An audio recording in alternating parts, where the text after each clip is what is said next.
So I'm the president of the chapter at Morehead State University, and we have had different events throughout the past semester, and our student government has kind of attacked us for it and tried to discriminate against us.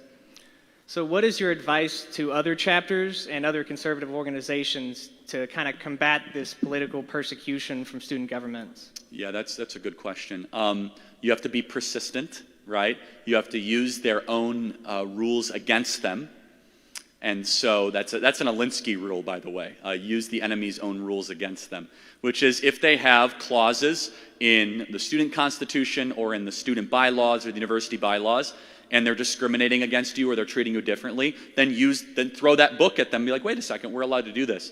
But the biggest thing I have to tell you is you have to have endurance and perseverance, right? It is not enough just to show up and hope you're treated well. You have to demand respectful treatment, right? But do it respectfully and do it with integrity and do it kindly. And at the same time, though, do not put up with them using their power against you because they don't see the world the way you do, right?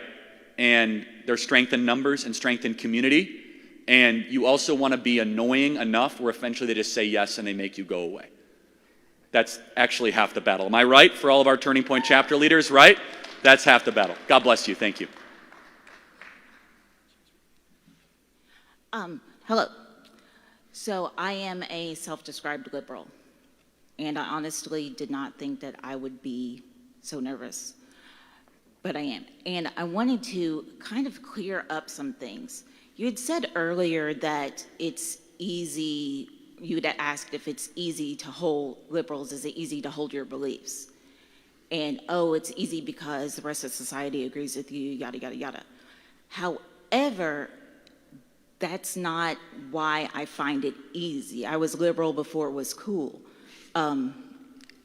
I find my beliefs easy to hold because I believe them in my soul. And I feel like a lot of conservatives are the same way. Your beliefs aren't subject to acceptance or disacceptance. Something else, and honestly, if it were about what would be easy, it would be if I wanted to make my life more comfortable, I would change and become conservative. Because my husband has been caught up in and has changed his way of thinking to be a conservative person over the past couple of years. We'll get you there. Caused absolute disarray. So if it were something where I could just say, oh, well, if you could get somebody to change their values. Yeah, so let's try to make some progress. What do you believe and why do you believe it? Well, I believe actually a lot of the same things you believe, just maybe in a more broad sense. Like, I believe in freedom. Okay. I believe in free speech. I believe in free speech for everybody.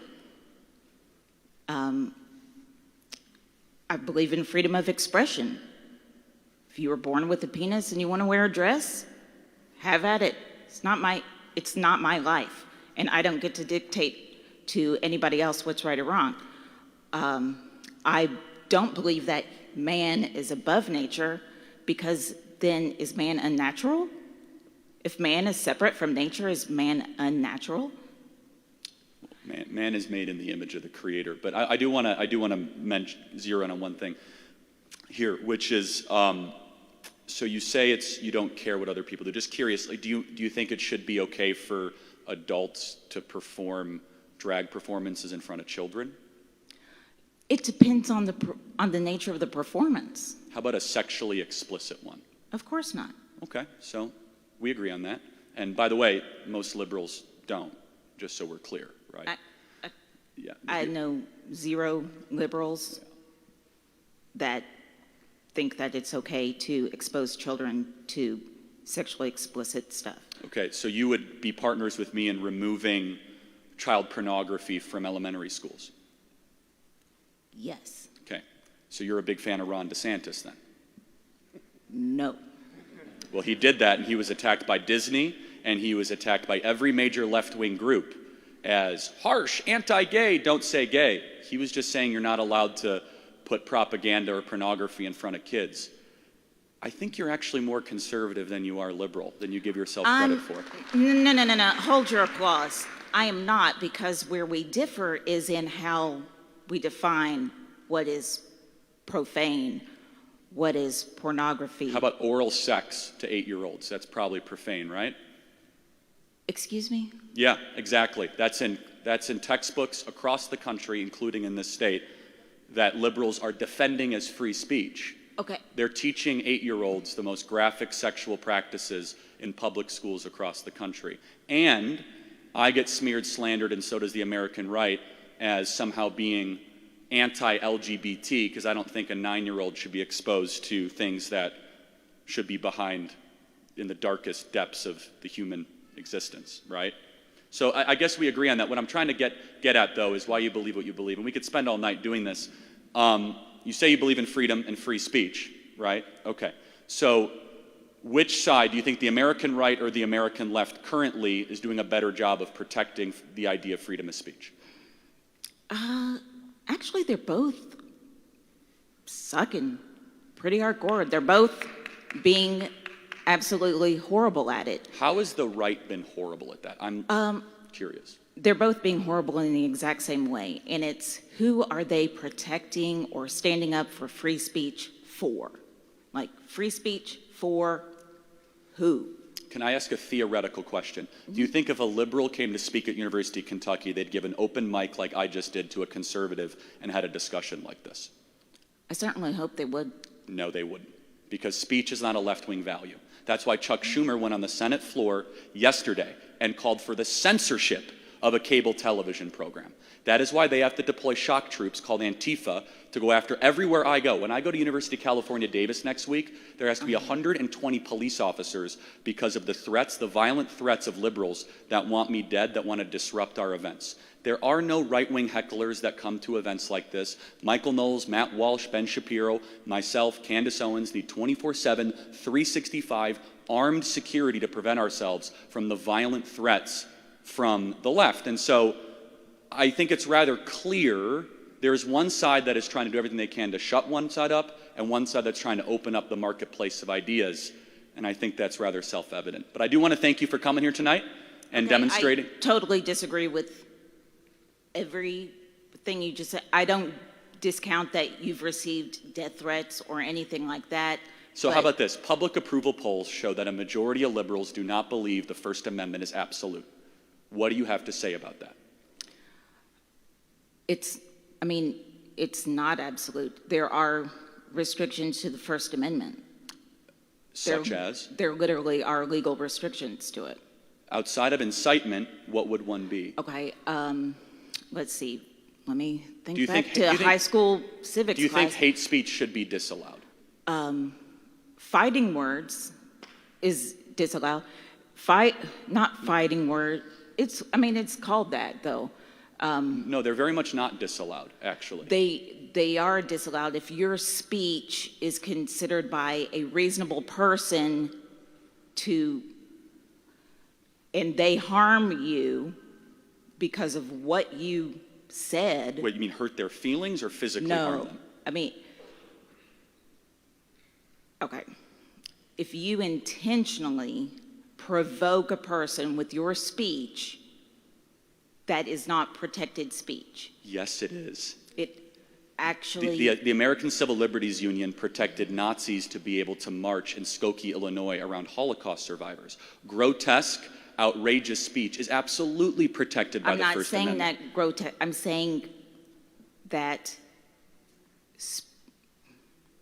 I can't really explain it right now, but there is a limitation on that. Another limit is like you can't speech that like you can't yell fire in a crowded theater. You actually can, but that's a separate constitutional issue. That's incitement. That's a separate issue. But thank you for being here tonight, and I don't think we made any progress, but we certainly see where we disagree. So, all right, next question. Hello, my name is Jeff. more of a question for me to understand your view on something. You said that you view humans are more important than the earth. Yes. What is a human without the earth? Or just the simple atmosphere that gives us the ability to live on earth? Humans could potentially exist outside of the earth. I mean, I wouldn't disagree with we've that. gone I to the believe in moon. that too. We could colonize Mars, but obviously in the immediate, the earth is necessary for our survival, obviously. Do you believe God created us somewhere else and we have come from somewhere No. else? Or do you think he created us here? He created us here. On like Wednesday or something? Well, no, God created man on what, the 5th or 6th day? Okay. Before he rested, if I'm not mistaken. All right. Yeah. Am I right? Yeah. Okay. That was all I just wanted to understand. Okay. Sorry. All right, next question. Yeah, sure. Hi, Charlie. My name's Dan. Welcome. I followed you for some time, and I've never heard you comment on what I was going to ask you.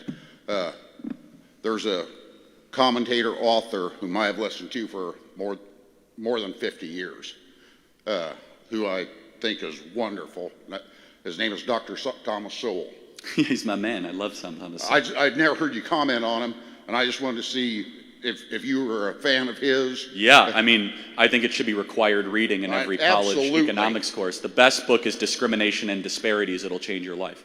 And Basic Economics. He wrote over 50 books. Thomas Sowell is a black economist who was raised in New York and shatters so many of the myths that have infected our society. Okay, thank you very much. God bless you. I admired him, and thank you for your time. Thank you. By the way, if you disagree, you're allowed to go to the front, so just keep coming. No, not you, sir. I'm saying in the line, if anybody disagrees, our staff will help identify it. Okay, yes. So you mentioned that you're fairly in line with the Bible, and I'm glad you are. I am too. And, you know, I think, as you know, God created man and woman. And so how would you respond to someone who thinks that they're in the wrong body? So, like, say they're male and they think they're female or want to be female. Isn't that technically just telling God that he's wrong? You're pretty much just beating them down. I mean, Yeah. how would you respond to someone? Sure. I mean, that? with love and compassion, I mean, they're in the midst of a delusion. And people that are in the midst of a delusion need to be told the truth and need to be helped. But if you think you're in a different biological, being than you actually are, you're suffering from something. And the American Psychiatric Association used to call this gender dysphoria. We no longer call it that. And so the real question should be, why is it all of a sudden the new way of treating this, which is with chemical castration and extremely expensive drugs and pediatric gender surgery, better than maybe telling a 12-year-old, hey, you're a woman, you're going through puberty, maybe let's have some counseling for 6 months or 2 years or 3 years before we, make you go under with the knife and make you have irreversible damage. And so everything should be done with love and compassion. I think it's cruel and harsh and medieval to have teenagers, thousands of which every single year have their breasts chopped off and are having mastectomies. I had an unbelievably powerful hour-long dialogue with a detransitioner. By the way, we are about to see one of the saddest community of people grow exponentially, which are detransitioners. And like clockwork, you get administered testosterone, all of a sudden you start to feel stronger, more mental clarity, but it has a plateau effect after 3 or 4 years. And you always think like you need more surgery, and you need more surgery because if you think that's actually going to solve the problem, it probably isn't, because it's a much deeper identity problem that you're having, right? And so the way that it was actually solved successfully by counselors across the country was through cognitive behavioral therapy and going through a process of loving on the person enough to tell them the truth that they're actually not the thing that they think that they are. And here's the best example I have for this. It is not loving to always give a patient what they want. You do not give liposuction to somebody that has anorexia. It will kill them. I'm fat. No, you're not actually. You're 95 pounds and you're under a delusion where you think you're fat. Patients want things from doctors all the time. Gender affirming care, it's nonsense. It's drivel. Instead, it should be like gender factual care. this is, and by the way, I don't like the term gender. I think sex is a much better term because I think gender is actually going too far. So I would say that you're under a delusion. I hope you get help. And I'm not gonna pretend that you're something you're not just because of that. Yeah, I mean, there's 72 genders now, so you can't really. I think it's up to 100. Could be. Is it all right if I ask one more question? We got a long line. I'm sorry. Thank you. That's all right. Thank you. Hey, Charlie, we spoke at the event you had at University of Vermont Oh, a couple of years ago. So besides your organization and a few others. Oh, yeah, I remember you. Yeah, You sure. remember me? Yeah, I do. Great. So besides your organization and a few others, there's no so much involvement with the younger generation coming from Republicans and the GOP. You know where I'm going with Yes, this. that's why I'm doing what I'm doing. Yeah. While I personally feel that the Democrats and the left specifically are doing a fabulous job at getting the young ones involved, and they are much better organized, why do you think that is? And what can the Republicans and the GOP do going forward to get more engaged with the younger generation? Great question. Thank you. you. Look, my job is hard because at the core of my message is not free stuff or blaming other people for your problems. My job is to have you resist the temptation of human nature to sit at home all day long and do weed and blame people for their problems and get free money. My job is actually to tell you to go do hard stuff that is infinitely more rewarding than blaming people for your problems. And so by definition, it's harder. By definition, I'm going to tell you, get married and have kids and you won't sleep for 20 years. Okay? But your life will be deeper and you'll be happier. I'm here to tell you that you should care more about your duties and your obligations than your feelings and your emotions. That's a hard message to sell because the modern self, the way that we teach young people, is you're the most important thing. Your feelings, your own creation of yourself. It's garbage. It's rubbish. And even some conservatives don't like it when I talk like this. And to the earlier answer, someone says, well, why do I care if a man pretends to be a woman? I'm not here to tell you what to do. Of course, you could do some things privately. You could be mentally deluded. That's not the problem. And let's not lie to ourselves. You know what the problem is? They're forcing us to accommodate their own delusion. That's what's going on. It's not about some sort of private thing where we're going around and being like, are you actually a man? Are you a woman? No. It's men who are now competing in NCAA swimming competitions and winning them and exposing themselves to women. And all of a sudden we're like, well, that is progress, because even though he has a penis and he's in a female locker room, he identifies as a woman. Your identification means nothing. It means nothing. And people say, well, Charlie, I got to pick my pronouns. Do you get to pick your adjectives? Do you get to pick if you're tall, skinny, rich, successful, good grades? Or are we going to throw out all objective reality because we all of a sudden want to platform somebody's own identity crisis over what is actually materially true? Thank you for the question. Fair enough, man. Thank you. Appreciate it. Yeah. Hey, my question is about your kid, or not necessarily your kid, but kids in general, on your opinion about homeschooling, private school, public school. And I asked specifically about your kid because it probably shows the most about what you actually want, Yeah, we're already homeschooling, as I like to say, right? We're going through the Constitution ABCs. I'll tell you, that kid is going to know Madison from Jefferson to Jay and the Federalist and Anti-Federalist papers by the age of 3. I'll tell you what, she's going to be a superstar. We're going to homeschool as long as we can, and if we find a really good private school, great, but we're not going to go to government school. It's not going to happen. I'm not going to allow these predators to get near my daughter. It's not going to happen. And I know that some of you say, Charlie, oh, that's too harsh. I love her too much to allow a government school system that has repeatedly shown me institutionally through curriculum and practice that they do not care about the innocence of children. They're not concerned about the pursuit of beauty or virtue or goodness. It seems as if they're much more concerned about some ideological agenda. So that's what I'm doing personally. What you guys decide to do, I hope it works out for you and God bless you. And if you are homeschooling, I am a massive fan and appreciative of that. We need to have more people homeschooling in America. Okay.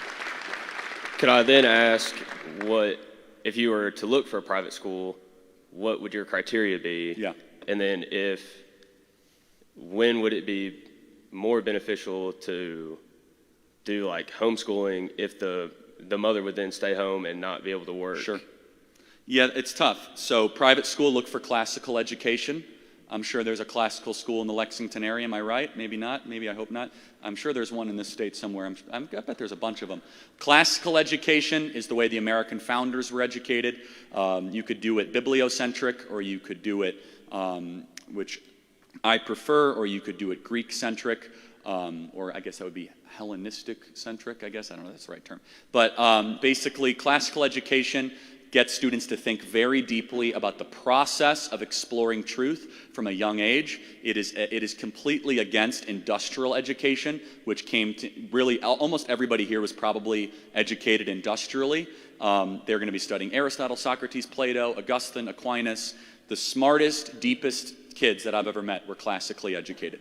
And I mean, Hillsdale College is a classical education, and they've done a fabulous job of showing the world what's possible through a proper classical education. Thank you for being here tonight. Appreciate it. Thank you. Thank you.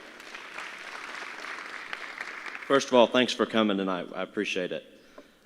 You said earlier that we should never apologize unless we have something to apologize for. My sister and I have grown up in a very conservative Christian environment, and that particular sister has now become very woke, extremely on the matter of abortion. We have had a minor argument, and she's decided never to speak to me or my parents again. If I feel that I'm in the right, do I stand firm with my beliefs, or do I apologize and try to save that relationship? No, you do not apologize, but you try to reconcile. You need to be actively trying to make sure the relationship stays alive. But do not apologize, because an apology means that you are then admitting that you had wrongdoing. Now, if you got heated or said something you regret, I don't know, maybe not. No? Okay, not at all. then you don't have anything to apologize. Never apologize for, speaking the truth. But you should try to reconcile. You should have compassion, you should have love, but you should be actively reaching out to try to make sure the bond between your sibling remains alive, because those can go very cold, and it can go years and then decades, and that is a bad thing. I do not recommend that happens. You can have differing views with family members and still be on talking terms. It is a tragedy, though, and I'm sure it exists, but 99.9% of every example that I hear to the earlier question is liberals cutting off connection with conservative family members, not conservatives cutting off connection with liberal family members. That's just an interesting thing. But no, if she's asking for an apology, then she's trying to take you hostage, and that's a bad thing. But instead, you could say, you're my sister and I love you. We see things differently. Are you going to allow that difference in certain beliefs get between our bond as siblings? And you have to keep on relentlessly going after that, and I believe eventually, hopefully, you'll be able to have some sort of a firm relationship there. But and from the parent standpoint, this is one of the reasons I get so angry with modern secularism. Honoring your mother and father is one of the most important things that a human being can do, period. It doesn't matter if your parents were crummy or awful. If they were legitimately abusive, you have an out. 99.9% of the people in this room did not have legitimately abusive parents, okay? Just not possible. If they were mean to you and all this, doesn't matter. You must honor your parents. It's good for you, it's good for them, and if you cannot honor your earthly mother and father, you will not be able to honor the divine Father, okay? That's a separate issue. Your parents have to go through an even, I think, harder thing. But let me say this. Your parents are also, I don't know if they've told you this or not, but they would rather have you and your sister on good terms than them on good terms with their daughter. Nothing makes a parent angrier or more sad than when their kids don't talk. It's one thing for kids to get mad at parents. It breaks the heart of parents when their kids won't talk to each other. You say that all throughout the Bible. So do your best to heal that. I hope that's helpful. Thank you very much.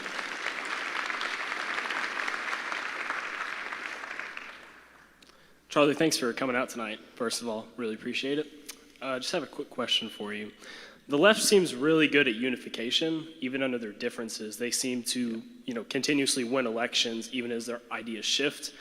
Some people that used to be Democrats may not believe this gender stuff, but still seem to vote that direction. But sometimes it sees the Conservative Party continuously loses, even though this happens. Yeah. What do you propose the solution is being conservative, what can we do as a younger generation, great but also just what can the Conservative Party do in general? This is one of the best questions I've gotten in a while because I've been thinking about this topic. The conservative movement, and I'm guilty of this, and I'm trying to stop being guilty of it, okay? The conservative movement is held together largely on an anti-woke coalition, okay? It's easy, it's unifying, it's fun, and guess what? It's actually true because the woke is a legitimate threat against everything we love. But you're actually not going to be able to win hearts and minds long term unless you're able to articulate what you believe and why you believe it. And this is why I am an enthusiast for the American founding. I think the American founding needs to be the unifying call of the American right. The American founding was a call into the abyss that we demand self-government, we want strong and local, we want families first, we're not going to put up with the profane or the licentious, and we are going to be able to create a project where human beings can flourish. I want the American right to re-embrace the spirit of the American founding, and I think that can actually unify us, not just our hatred of the woke or our fear of the woke. That is not sustainable long term. We will lose because they'll just metamorphosize, they'll change, they'll lie. A movement can be against things for a short period of time, and then it's brittle and will fall apart. You want staying power? Have a goal in the distance. And you got to give credit, by the way, to the pro-life movement. Look at how good the pro-life movement has been and how successful they've been because they say, we want to repeal Roe versus Wade. And they did it. That's what's so amazing. I mean, they actually got it done. And so we need to have big, far-out, aspirational goals that are rooted in the one thing that unifies all of us as conservatives. And it's not religion, even though we are largely Christian. It is what was the promise of the American founding. And the promise of the American founding was not a liberal promise, because actually that's what's taught in a lot of our schools. The founders were actually liberal and they hated religion. Not true. They actually were faith-filled people. 55 of 56 of the signers of the Declaration were Bible-believing, church-attending Christians. But they understood biblical principles and relayed them directly into the most successful, longest-lasting constitutional project in world history. That's something I think as conservatives we should re-embrace, and that could be a vision that could keep us together the same way the left has been kept together. Thank you. Thank you. Appreciate it. Hi, Charlie. So I'm currently a sophomore here at the University of Kentucky, and something I feel that I have picked up on in my time here is that there seems to be a lack of enthusiasm for politics, religion, a plethora of things. And so really my question is, why do you think that that is, and how might that enthusiasm be restored? This is not a phenomenon that is just in Lexington. It's really interesting. Outside of a couple campuses, you know, I have visited University of California, Berkeley, and have spoke there 6 times now, 5 or 6 times. And every time I go, I see a different type of student body. And I'll be very honest, I miss what I used to see. What I used to see when I used to go to University of California, Berkeley, were students that were totally wrong, but they had energy, and they were involved, and they had spirit, and some of them were rather awful, but they weren't cynical.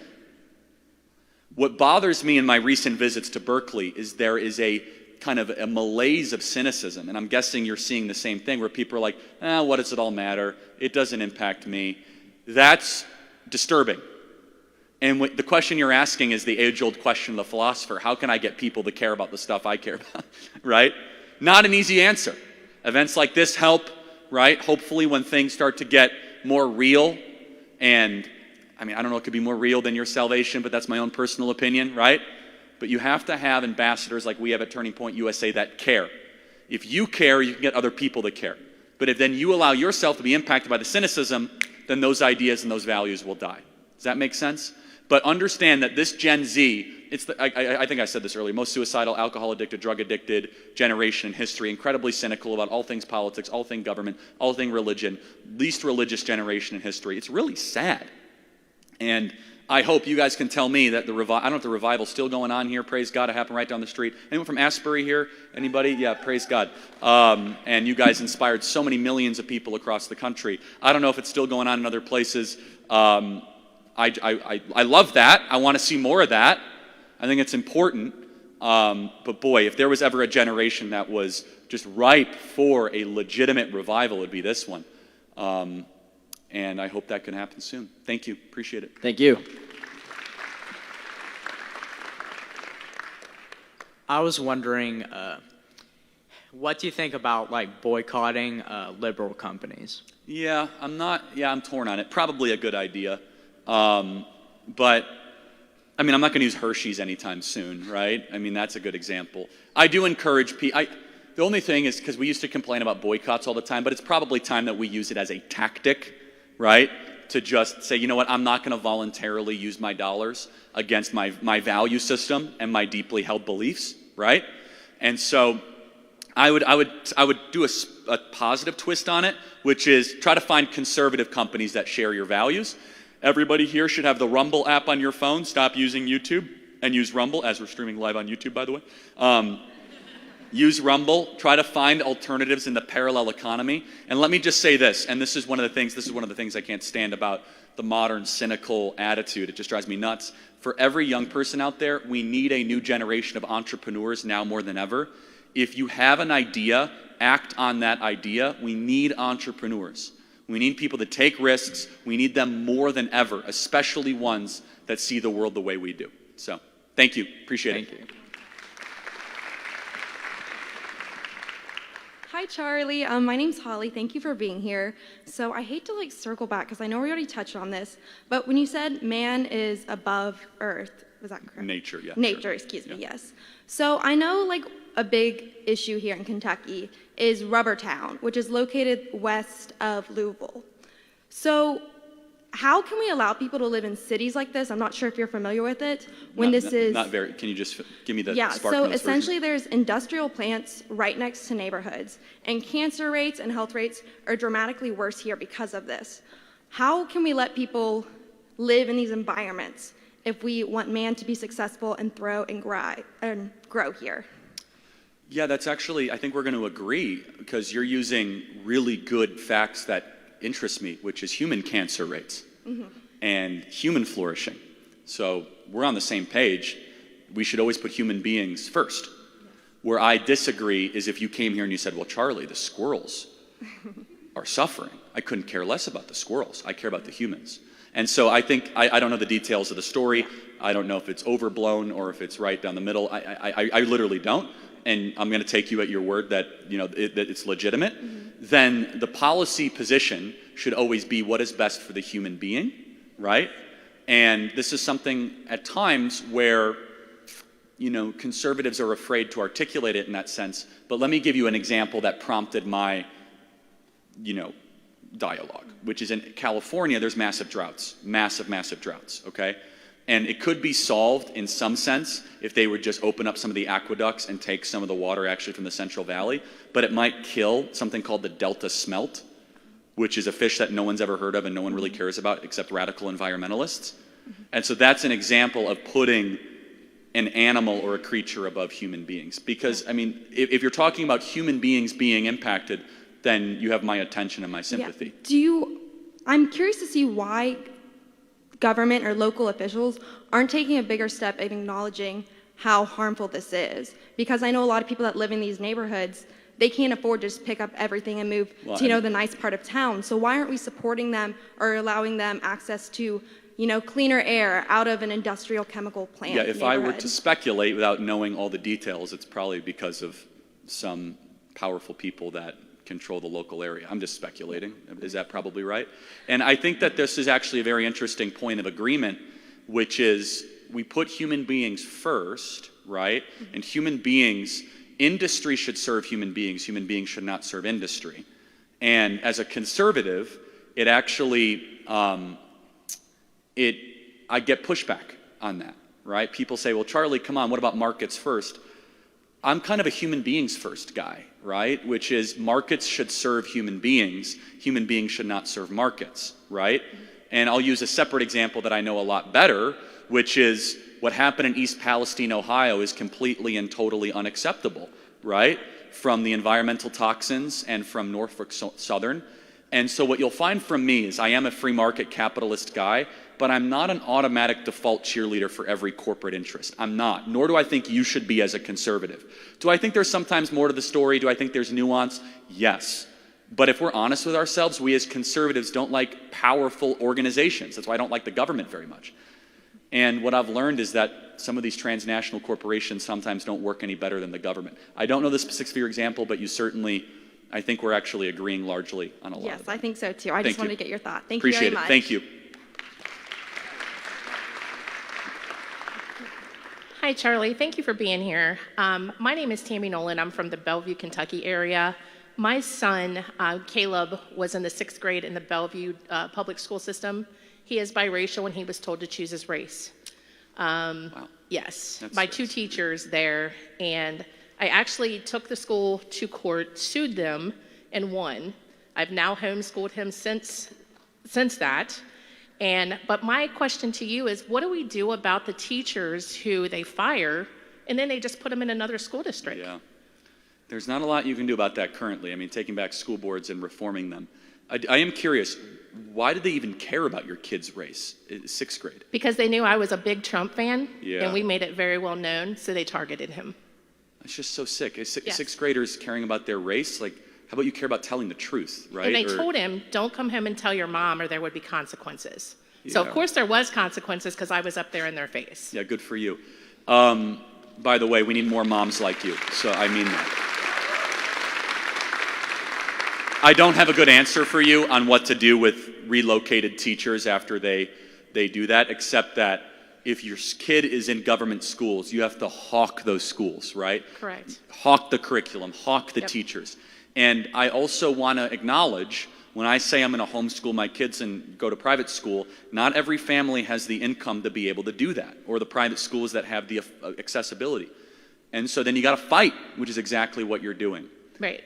And I know you were talking about the books that are the pornography books that are being pulled off They're the legitimate, shelves. yeah. You've got one of the biggest fighters right here in my Moms for area. Liberty, God bless Moms for you, Liberty yeah. has done that in our county. I love it. God bless you. Thank you.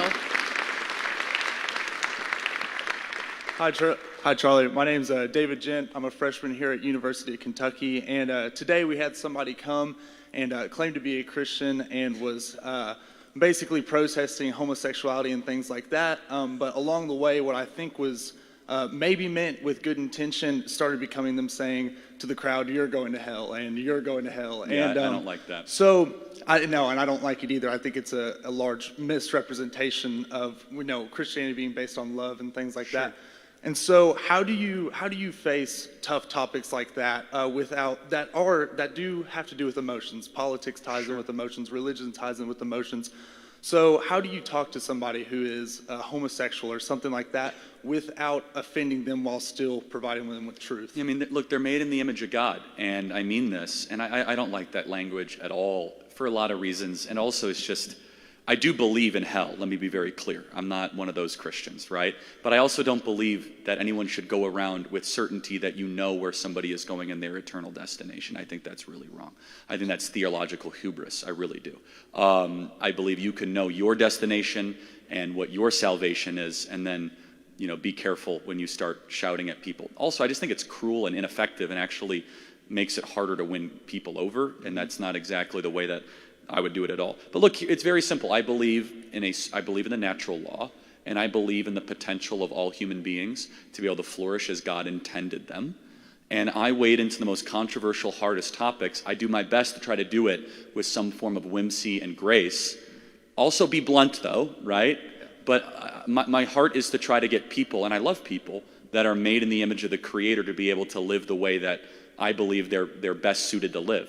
And I'm afraid some people do more damage than good in that regard, based on the example that you've delivered there. And it sounds like that got very emotional and very personal, right?